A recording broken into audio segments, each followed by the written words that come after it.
Good morning students. ഇന്ന് നമ്മൾ discuss ചെയ്യാൻ വേണ്ടി പോകുന്ന ടോപ്പിക് എന്ന് പറയുന്നത് ഇമ്പാക്റ്റ് ഓഫ് ടൂറിസം എന്ന് പറയുന്ന ഒരു ടോപ്പിക്കാണ്. പൊതുവേ നിങ്ങൾക്ക് എല്ലാവർക്കും അറിയാം, ടൂറിസം എന്ന് പറയുന്നത് ലോകത്തെ ഏറ്റവും വലിയ ഇൻഡസ്ട്രികളിൽ ഒന്നാണെന്ത് ടൂറിസം എന്ന് പറയുന്ന ഒരു ഇൻഡസ്ട്രി. സ്വാഭാവികമായും ഒരു ടൂറിസത്തിൻ്റെ ഡെവലപ്മെൻറ്റ് കൊണ്ട് നമുക്ക് പല മേഖലകളിലായിട്ട് എന്തുണ്ടാവും, ഇമ്പാക്റ്റുകൾ സൃഷ്ടിക്കപ്പെടുന്നുണ്ട്. ഇപ്പോൾ നമുക്ക് എക്കണോമിക്കൽ ഇമ്പാക്റ്റുകളുണ്ട്, സോഷ്യോ കൾച്ചറായിട്ട് ഇമ്പാക്റ്റ് ഉണ്ട്, ഫിസിക്കലായിട്ട് ഇമ്പാക്റ്റുകളുണ്ട്. ഇങ്ങനെ വിവിധങ്ങളായിട്ടുള്ള മേഖലകളിൽ എന്ത് ചെയ്യുന്നുണ്ട്, ടൂറിസം എന്ന് പറയുന്ന ഒരു എക്കോണമി എന്ത് ചെയ്യുന്നുണ്ട്, അതിൻ്റെ ഇൻഫ്ലുവൻസുകൾ എന്ത് ചെയ്യുന്നുണ്ട്, കൃത്യമായിട്ട് രീതിയിൽ ചെലുത്തുന്നുണ്ട്. ഈ ഒരു ടോപ്പിക് കൊണ്ട് നമ്മൾ ഉദ്ദേശിക്കുന്നത് ടൂറിസം വളരെ ഇമ്പോർട്ടൻ്റ് ആയിട്ട് ഇൻഫ്ലുവൻസ് ചെലുത്തുന്ന 3 മേഖലകളാണ്. ഒന്ന് എക്കണോമിക്കൽ, രണ്ടാമത്തത് സോഷ്യോ കൾച്ചർ, മൂന്നാമത്തത് ഫിസിക്കൽ. ഈ 3 മേഖലകളിലും എങ്ങനെയാണ് ടൂറിസം അതിൻ്റെ ഇമ്പാക്റ്റ് ഉണ്ടാക്കുന്നത്, ആ ഇമ്പാക്റ്റിനെ പോസിറ്റീവായിട്ടും നെഗറ്റീവായിട്ടും നമ്മൾ എന്ത് ചെയ്യണം, ഈ ഒരു ടോപ്പിക്കിൽ അപ്രോച്ച് ചെയ്യണം. സോ പ്രധാനമായിട്ടും നമ്മൾ 3 മേഖലകളെ ഫോക്കസ് ചെയ്തിട്ടാണ് ടൂറിസത്തിൻ്റെ ഇമ്പാക്റ്റ് പഠിക്കുന്നത്. ഒന്ന് എക്കണോമിക്കൽ രംഗത്തെ, സാമ്പത്തിക രംഗത്തെ പോസിറ്റീവായിട്ടും നെഗറ്റീവായിട്ടുള്ള ഇമ്പാക്റ്റ്. രണ്ടാമത്തത് സോഷ്യോ കൾച്ചറലായിട്ടുള്ള മേഖലയിലെ അല്ലെങ്കിൽ ആ ഒരു സെഗ്മെൻറ്റിലെ പോസിറ്റീവായിട്ടുള്ള നെഗറ്റീവായിട്ടുള്ള ഇമ്പാക്റ്റ്. മൂന്നാമത്തത് ഫിസിക്കലി, ഒരു ഡെസ്റ്റിനേഷൻ എത്രത്തോളം ടൂറിസം പോസിറ്റീവായിട്ടും നെഗറ്റീവായിട്ടും ബാധിക്കുന്നുണ്ട് തുടങ്ങിയ കാര്യങ്ങളാണ് എന്ത് ചെയ്യുന്നത് നമ്മൾ ഈ ഒരു സെഗ്മെൻറ്റിൽ ഡിസ്കസ് ചെയ്യുന്നത്. ഇത് പാർട്ട് 1 ആണ്. ഇതിൻ്റെ പാർട്ട് 2 അല്ലെങ്കിൽ പാർട്ട് 3 ഇങ്ങനെ 3 സെഗ്മെൻ്റ് ആയിട്ടാണ് എന്ത് ചെയ്യുന്നത് നമ്മൾ 3 ടോപ്പിക് എടുത്തിട്ട് ഡിസ്കസ് ചെയ്യുന്നത്. സോ ഇന്ന് നമ്മൾ ആദ്യം ഡിസ്കസ് ചെയ്യാൻ വേണ്ടി പോകുന്നത് പോസിറ്റീവ് എക്കണോമിക് ഇമ്പാക്റ്റ് ആണ് എന്ത് ചെയ്യുന്നത് ഇന്ന് നമ്മൾ ആദ്യം ഡിസ്കസ് ചെയ്യാൻ വേണ്ടി പോകുന്നത്. സോ എക്കണോമിക്കൽ രംഗത്ത് ടൂറിസം എന്തൊക്കെ രീതിയിലുള്ള ഇൻഫ്ലുവൻസ് ആണ് ചെലുത്തുന്നത് എന്നുള്ളതാണ് എന്ത് ചെയ്യുന്നത് ഈ ഒരു സെഗ്മെൻറ്റിൽ നമ്മൾ നോക്കാൻ വേണ്ടി പോകുന്നത്. First one generating income. നിങ്ങൾക്ക് എല്ലാവർക്കും അറിയാവുന്ന കാര്യമാണ്, വളരെ സിമ്പിൾ ആയിട്ടുള്ളൊരു കാര്യമാണ്. ടൂറിസത്തിൻ്റെ വരവോടുകൂടി അല്ലെങ്കിൽ ടൂറിസത്തിൻ്റെ ഡെവലപ്മെൻറ്റോട് കൂടിയിട്ട് ആളുകളിലേക്ക് എന്ത് ചെയ്യുന്നുണ്ട്, ഇൻകം ജനറേറ്റ് ചെയ്യുന്നുണ്ട് അല്ലെങ്കിൽ ഇൻകം എത്തിപ്പെടുന്നുണ്ട്. ഒന്നുകിൽ പ്രത്യക്ഷത്തിൽ അല്ലെങ്കിൽ പരോക്ഷത്തിലായിരിക്കും എന്ത് ചെയ്യുന്നത് ഈ ഒരു ഇൻകം ലഭിക്കുന്നത്. Tourism in India is the largest service industry with a contribution of 5.9% to the national GDP in 2011, and this create 8.78% of the total employment in India. ഇന്ത്യയിൽ വളരെ കൃത്യമായിട്ടുള്ള GDP-യിലേക്ക് കോൺട്രിബ്യൂഷൻ കൊടുക്കുന്ന വളരെ വലിയൊരു ഇൻഡസ്ട്രിയാണ് എന്ത് ഈ പറയുന്ന ടൂറിസം എന്ന് പറയുന്നത്. സോ ടൂറിസം എന്ത് ചെയ്യുന്നുണ്ട്, ആൾക്കാർക്ക് പണം ഉണ്ടാക്കാനുള്ളൊരു വഴിയായിട്ട് എന്ത് ചെയ്യുന്നുണ്ട്, തുറന്നു കൊടുക്കുന്നുണ്ട്. ഞാൻ തുടക്കത്തിൽ പറഞ്ഞു, ഒന്നുകിൽ പ്രത്യക്ഷത്തിലായിരിക്കാം അല്ലെങ്കിൽ പരോക്ഷത്തിലായിരിക്കാം. ഒന്നുകിൽ എന്തായിരിക്കാം, നേരിട്ട് നമുക്ക് എന്ത് ചെയ്യുന്നുണ്ടായിരിക്കും, ഇതിൽ നിന്ന് എന്തുണ്ടായിരിക്കും, വരുമാനം കിട്ടുന്നുണ്ടായിരിക്കാം. ടൂറിസവുമായി ബന്ധപ്പെട്ട് ചിലപ്പോൾ എന്തായിരിക്കും, ചിലർ ഹോട്ടലുകളിലായിരിക്കും പ്രവർത്തിക്കുന്നത്, ചിലർ റിസോർട്ടിലായിരിക്കും പ്രവർത്തിക്കുന്നത്, ചിലപ്പോൾ ടൂറിസം ഗൈഡായിട്ട് പ്രവർത്തിക്കുന്നുണ്ടായിരിക്കും, അല്ലെങ്കിൽ ഏതെങ്കിലും ഡെസ്റ്റിനേഷൻസിൽ ഒരു ഗൈഡായിട്ട് പ്രവർത്തിക്കുന്നുണ്ടായിരിക്കും. അവരൊക്കെ നമുക്ക് എന്തിൽ ഉൾപ്പെടുത്താം, ഡയറക്റ്റ്ലി എന്നുള്ള ഒരു സെഗ്മെൻറ്റിൽ ഉൾപ്പെടുത്താം. ഇതിലൊരു ഇൻഡയറക്ട്ലി എന്ന് പറയുമ്പോൾ ചിലപ്പോൾ എന്തായിരിക്കാം, കർഷകരായിരിക്കാം അല്ലേ, അവർ ചിലപ്പോൾ എന്തായിരിക്കും വെജിറ്റബിൾസ് ഒക്കെ ഉണ്ടാക്കുന്നുണ്ടായിരിക്കും, അവർ സെയിൽ ചെയ്യുന്നതായിരിക്കാം. ചിലപ്പോൾ റെസ്റ്റോറൻറ്റിനായിരിക്കും, ആ റെസ്റ്റോറൻറ്റുകാരായിരിക്കും ചിലപ്പോൾ സെയിൽ ചെയ്യുന്നത് ഈ പറയുന്ന രീതിയിൽ ടൂറിസ്റ്റിനായിരിക്കും. ഇങ്ങനെ ഇൻഡയറക്ട്ലി ആയിരിക്കാം. സോ കൃത്യമായിട്ടുള്ള രീതിയിൽ എന്ത് ചെയ്യുന്നുണ്ട്, ടൂറിസം ഇൻകം ജനറേറ്റ് ചെയ്യുന്നുണ്ട് നമുക്ക് പറയാൻ വേണ്ടി പറ്റും. രണ്ടാമത്തത് ക്രിയേറ്റിംഗ് എംപ്ലോയ്മെൻറ്റ്. നമ്മൾ നേരത്തെ പറഞ്ഞ പോയിന്റ് ഒന്നും കൂടെ എക്സ്പാൻഡ് ചെയ്ത് കഴിഞ്ഞാൽ ഈ പോയിന്റിലേക്ക് എത്തും. ടൂറിസം വരുന്ന സമയത്ത് ഇൻകം ഉണ്ടാകുന്നുണ്ട്, അതേസമയം ടൂറിസ്റ്റുകൾക്ക് വേണ്ടിയുള്ള അടിസ്ഥാന ഫെസിലിറ്റീസ് എല്ലാ സ്ഥലത്തും എന്ത് ചെയ്യുന്നുണ്ട്, ഒരുക്കുന്നുണ്ട്. മേ ബി അത് റിസോർട്ടുകളായിരിക്കാം, ഹോട്ടലുകളായിരിക്കാം, ടൂറിസം ഇൻഫർമേഷൻ സെൻറ്റേഴ്സ് ആയിരിക്കാം, ട്രാവൽ ഏജൻസികളായിരിക്കാം, ട്രാൻസ്പോർട്ടേഷൻ ആയിരിക്കാം, അടിസ്ഥാന സൗകര്യങ്ങളായിട്ടുള്ള ടോയ്ലറ്റ് ഫെസിലിറ്റീസ് ആയിരിക്കാം. സോ ഇതൊക്കെ കണക്ട് ചെയ്തിട്ട് നമുക്ക് എന്ത് പറയാം, എംപ്ലോയ്മെൻറ്റ് ഓപ്പർച്യൂണിറ്റീസ് ടൂറിസം ക്രിയേറ്റ് ചെയ്യുന്നുണ്ട് എന്ന് വളരെ സിമ്പിളായിട്ട് നമുക്ക് പറയാൻ വേണ്ടി പറ്റും അല്ലേ. ഇത് ഓരോ ഡെസ്റ്റിനേഷൻസും ഡെവലപ്പ് ചെയ്യുമ്പോൾ എന്തായിരിക്കും, അതുമായി ബന്ധപ്പെട്ട് എന്തായിരിക്കും, ചിലപ്പം അതുമായി ബന്ധപ്പെട്ട് എന്തെങ്കിലും ഷോപ്പിലായിരിക്കാം, അതും അല്ലെങ്കിൽ റെസ്റ്റോറൻറ്റ്സിലായിരിക്കാം, അതും അല്ലെങ്കിൽ കഫേയിലായിരിക്കാം, അല്ലെങ്കിൽ കഫ്റ്റീരിയാസിലായിരിക്കാം, അല്ലെങ്കിൽ ട്രാവൽ ഏജൻസിയിലായിരിക്കാം, അല്ലെങ്കിൽ ട്രാൻസ്പോർട്ടേഷനുമായി ബന്ധപ്പെട്ടായിരിക്കാം. ഇങ്ങനെ എന്ത് ചെയ്യുന്നുണ്ട്, ടൂറിസം എംപ്ലോയ്മെൻറ്റ് ഓപ്പർച്യൂണിറ്റീസ് എന്ത് ചെയ്യുന്നുണ്ട്, ക്രിയേറ്റ് ചെയ്യുന്നുണ്ട്. സോ നമ്മൾ ഇപ്പോൾ ഡിസ്കസ് ചെയ്തുകൊണ്ടിരിക്കുന്നത് എക്കണോമിക് ഇമ്പാക്റ്റ് ആണ്. എക്കണോമിക് ഇമ്പാക്റ്റിൽ നമ്മൾ ആദ്യത്തെ പോസിറ്റീവ് ഇമ്പാക്റ്റ് എന്താണ് പറഞ്ഞത്, ജനറേറ്റിംഗ് ഇൻകം പറഞ്ഞു. രണ്ടാമത്തത് ക്രിയേറ്റിംഗ് എംപ്ലോയ്മെൻറ്റ് ഓപ്പർച്യൂണിറ്റീസ് പറഞ്ഞു. മൂന്നാമതായിട്ട് നമുക്ക് പറയാനുള്ളത് source of foreign exchange earnings. ഇത് കൃത്യമായിട്ട് നമുക്ക് പറയാൻ വേണ്ടി പറ്റും, വിദേശികൾ എന്ത് ചെയ്യുന്നുണ്ട്, നമ്മുടെ രാജ്യം വിസിറ്റ് ചെയ്യുന്നുണ്ട്, നമ്മൾ എന്ത് ചെയ്യുന്നുണ്ട്, മറ്റു രാജ്യങ്ങളും വിസിറ്റ് ചെയ്യുന്നുണ്ട്. ഇത് ലോകത്ത് മൊത്തത്തിൽ നടക്കുന്ന ഒരു പ്രതിഭാസമാണ്.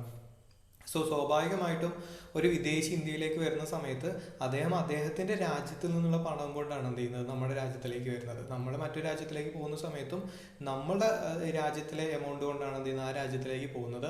സ്വാഭാവികമായിട്ടും അവിടെ എത്തിയിട്ട് നമ്മൾ എന്ത് ചെയ്യുന്നുണ്ട്, അത് എക്സ്ചേഞ്ച് ചെയ്യുന്നുണ്ട് അല്ലേ.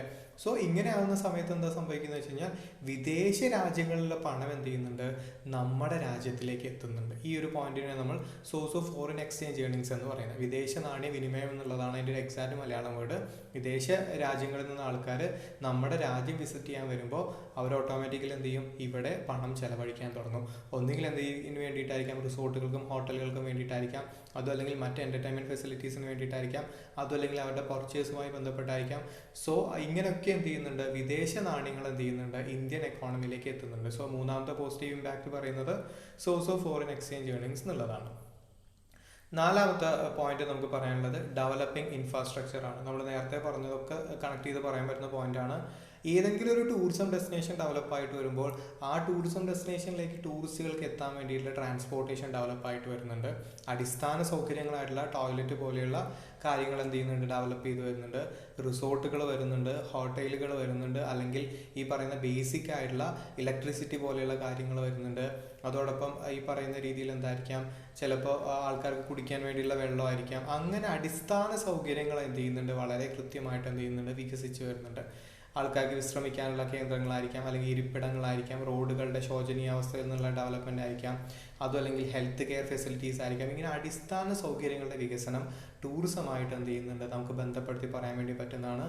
സോ നാലാമത്തെ പോയിന്റ് എന്ന് പറയുന്നത് ഡെവലപ്പിംഗ് ഇൻഫ്രാസ്ട്രക്ചർ എന്നുള്ളതാണ്. അഞ്ചാമത്തെ പോയിന്റിലേക്ക് വരുന്ന സമയത്ത് contribution to the government revenues. നമുക്ക് എല്ലാവർക്കും അറിയാം, 5 സ്റ്റാർ ഹോട്ടലുകളൊക്കെ ഇന്ത്യയിൽ പ്രവർത്തിക്കുമ്പോൾ കൃത്യമായിട്ട് ലക്ഷക്കണക്കിന് രൂപ എന്തിലേക്ക് കൊടുക്കണം, അവിടെ ക്ലാസിഫിക്കേഷനിലേക്ക് നമുക്ക് കൊടുക്കേണ്ടി വരും.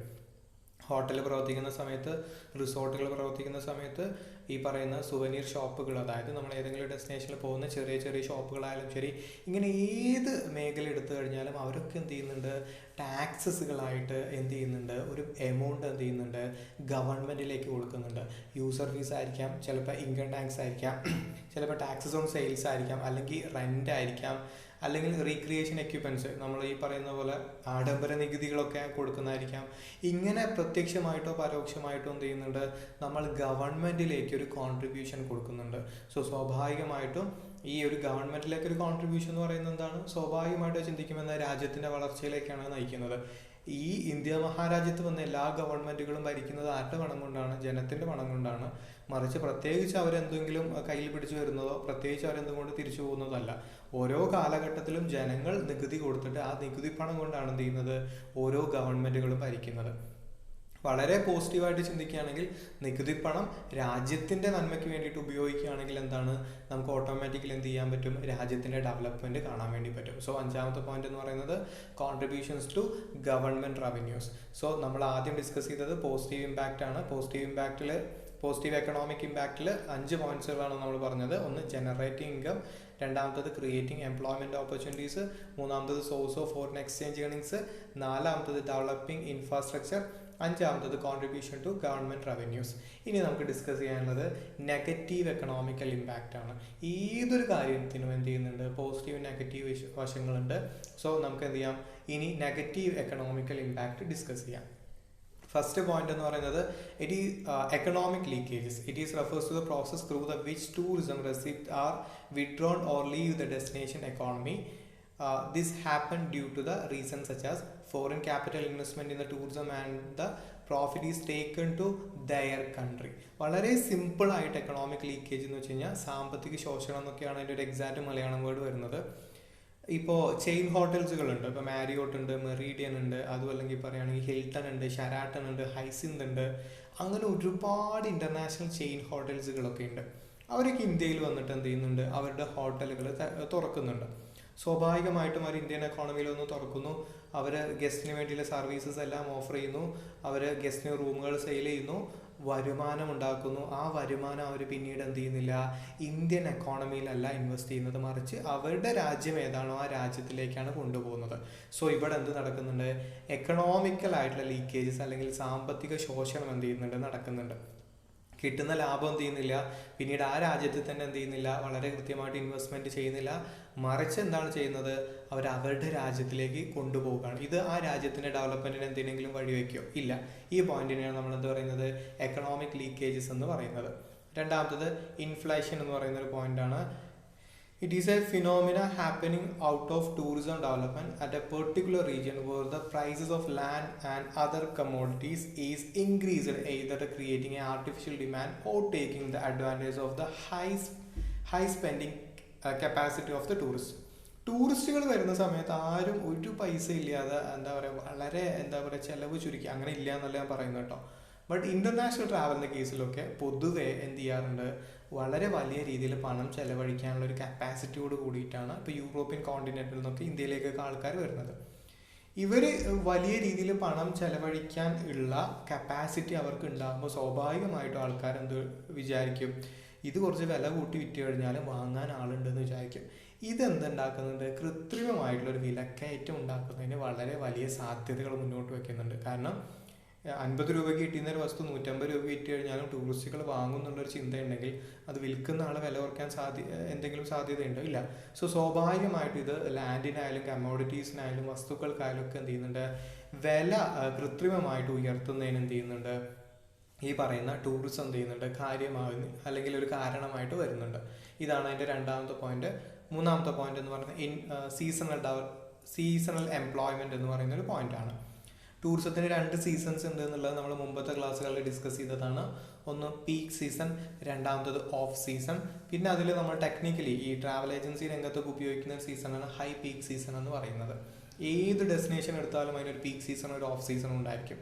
പീക്ക് സീസൺ എന്ന് പറഞ്ഞു കഴിഞ്ഞാൽ ഏറ്റവും കൂടുതൽ ടൂറിസ്റ്റുകൾ വരുന്ന അല്ലെങ്കിൽ ആ ഒരു ഡെസ്റ്റിനേഷൻ ഏറ്റവും മനോഹരമായിട്ട് കാണപ്പെടുന്ന സമയത്തെയാണ് നമ്മൾ എന്ത് പറയുന്നത്, പീക്ക് സീസൺ എന്ന് പറയുന്നത്. ആ ഒരു ഡെസ്റ്റിനേഷനിലേക്ക് അധികം ആൾക്കാർ വരാത്ത, വളരെ വിരളമായിട്ട് ഗസ്റ്റുകൾ വരുന്ന ആ ഒരു ഡെസ്റ്റിനേഷൻ്റെ ഒരു പൂർണ്ണത നമുക്ക് നേരിട്ട് കാണാനോ ആസ്വദിക്കാനോ പറ്റാത്തൊരവസ്ഥയാണ് നമ്മൾ എന്ത് പറയാം, ഓഫ് സീസൺ എന്ന് പറയാം.